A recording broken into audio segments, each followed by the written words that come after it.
Oi, meu querido! Satisfação enorme estar aqui com vocês. E olha só que questãozinha massa de termoquímica clássica. Já caiu mais de uma vez no Enem. E olha só que questão show de bola.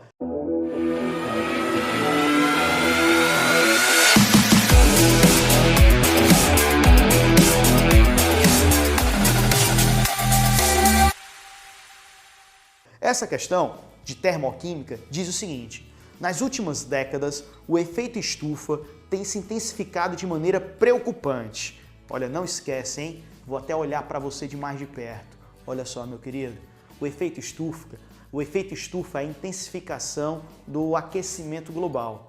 Então, quando você tem Eita, de novo. Questão. Na questão. Não, eu acho que tem que ser do começo. Desculpa, gente, do começo. Vamos lá. Oi, meu querido! É uma satisfação enorme estar aqui com vocês para resolver mais uma questãozinha e dessa vez do Enem e de termoquímica. Assunto muito importante, sempre cobrado na prova, e esse daqui tem sido repetitivo ano após ano. Não. É repetitivo ano após ano. Pleonasmo. Vai lá de novo. Oi, meu querido! É uma satisfação enorme estar aqui com vocês para a gente resolver uma questão muito legal do Enem. E olha só, vou dar uma lida, questão de termoquímica, sempre muito cobrado, e essa questão já caiu mais de uma vez. Questão diz o seguinte: nas últimas décadas, o efeito estufa tem se intensificado de maneira preocupante. A intensificação do efeito estufa é o que a gente chama de aquecimento global. E olha, aquecimento global é questão certa. Química ambiental no Enem, fica de olho, tá bom? Vamos voltar para a questão.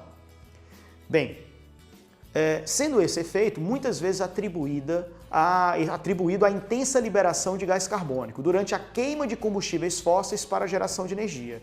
O quadro traz as entalpias padrão de combustão a 25 graus Celsius do metano, do butano e do octano. Não esquece, toda combustão, reação exotérmica. Continua.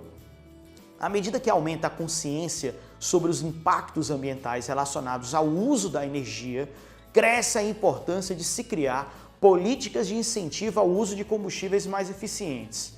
Nesse sentido, considerando-se que o metano, o butano e o octano sejam representativos do gás natural, do GLP, que é o gás liquefeito de petróleo, e da gasolina, respectivamente, então, a partir dos dados fornecidos, é possível concluir que, do ponto de vista quantidade de calor obtido por mol de CO2 gerado, olha, eu queria que você desse uma grifada aí, passa um grifo nessa parte, quantidade de calor obtido por mol de CO2 gerado, e continua, a ordem crescente desses três combustíveis é qual? Vamos lá.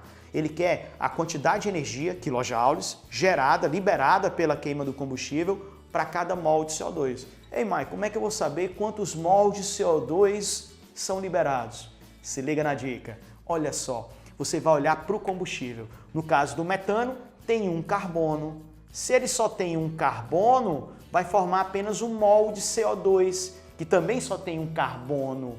E aí você vai pegar a energia liberada do metano, 890 kJ, e dividir pela quantidade de carbonos, ou seja, pela quantidade de CO2, 890 kJ por mol de CO2. E aí você vai fazer a mesma coisa com os outros e vai comparar quem libera mais energia por mol de CO2. Olha só o butano. O butano que está presente no GLP libera 2.878 kJ. Mas quantos carbonos ele tem? Olha só, but, 4, são 4 carbonos, divide por 4, 2.878 kJ dividido por 4, eu já fiz essa conta, dá 719,5 kJ por mol de CO2. Perceba que o metano está liberando mais energia que o butano. E aí, para o final, você vai pegar a gasolina, que seria o octano. Olha, ele libera 5.471 kJ, mas quantos mols de carbono você vai ter? 8. Então vai gerar 8 mols de CO2. Eu pego a energia, divido pela quantidade de carbono, 8, vai dar 683,8. Como ele pede a ordem crescente, de energia liberada por mol de CO2, a ordem crescente do menor para o maior vai ser assim, ó, ordem crescente.